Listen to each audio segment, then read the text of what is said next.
ఆటపాటకు మొదటి ఆది గురువమ్మ మంచి మాట చెప్పే బంగారు బొమ్మ 5 ఏళ్ల వయసులో పలక చేతికిచ్చి బడికి ఓ బిడ్డని బతుకు బాట చూపి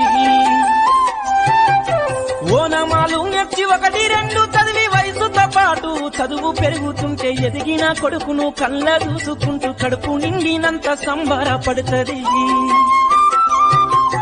టీచరో గొప్ప డాక్టరో కలెక్టరో కావాలనుకుంటది. మనసున్న తల్లి మన అమ్మ కమ్మని కలలెన్నో మదిలోన కంటది. జన్మనిచ్చిన అమ్మ రాతి బొమ్మ కాదు జగమంత జన్మంత కొలిచేటి దైవము అమ్మా. కమ్మనైనా అమ్మ పాట వింటే ఎంత మధురమో మనసుకు కాదు మరువతరము. కమ్మనైనా అమ్మ పాట వింటే ఎంత